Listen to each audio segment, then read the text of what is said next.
Welcome to this brief tutorial on how to use Jstor. To access Jstor, go to lonestar.edu, then click on Libraries on the top of the page. This will bring you to the library website for Lone Star College. You will scroll down under Start Your Research and select the Find Articles tab. This is where the research databases are that have been separated by subject for you. You will need to consider your topic and what subject it would fall under. For example, if you were doing research on a specific painter, you would select the art, music, and theater databases. From here, you would need to click on Articles and then select Jstor. There are two ways to log into the databases. The first is to enter your library barcode number, which is the 14-digit number on the back of your Lone Star ID. Or you can click where it says My Lone Star Username and Password Login. This will be the same login information you would use if you were logging into your email or into your D2L. On the home page of Jstor, you can either type in your search into the search bar in the middle of the page, or you can click on Advanced Search for more search options. You can also click Browse to browse articles by subject, title, or publisher. For example, you are researching the artist Grant Wood. In the main search bar, you will type Grant Wood and click on the search button. This search term produces many results. Jstor gives you the option to use search limiters.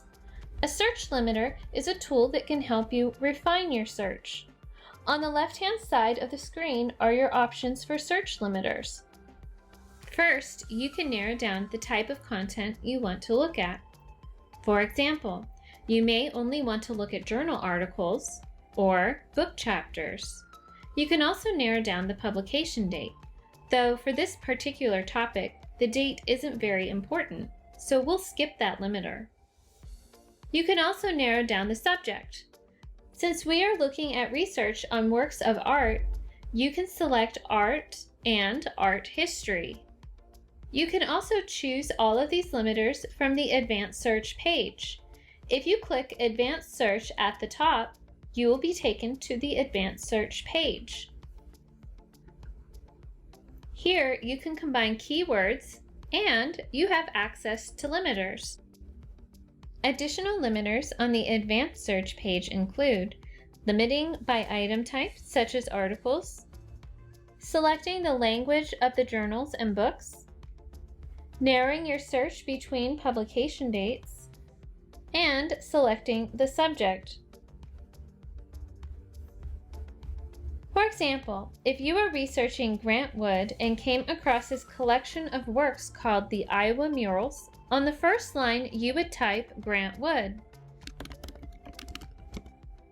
And on the second line you would type Iowa Murals.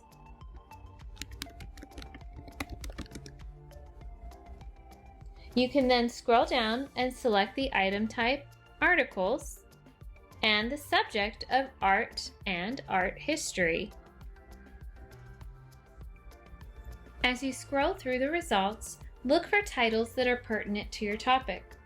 When you come across an article you are interested in, such as New Deal Murals, a Legacy for Today's Public Art and Art Education, you can click on the title to open the information about the article. This page gives more information about the article. On the left-hand side of the screen, you can see the title of the article, New Deal Murals, a Legacy for Today's Public Art and Art Education. The author, Connie W. Kiefer, as well as where it is first published. This particular article is from the journal publication Art Education, Volume 53, Number 2, from March 2000. You can also see the article is 6 pages long, and that the journal is published by the National Art Education Association. There is a citation tool titled Cite This Item. If you click that button, It will give you a computer-generated citation for either MLA, APA, or Chicago style. You can either copy and paste the citation or export the citation using your favorite citation manager. Just remember to always check over your citation for inaccuracies.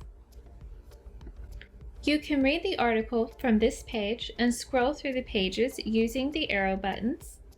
You can also download the article to your desktop.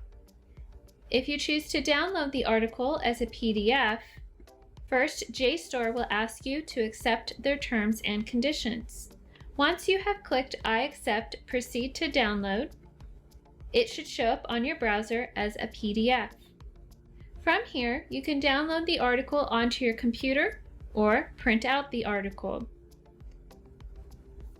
Above the article, you will find the different options to share the article through social media or email.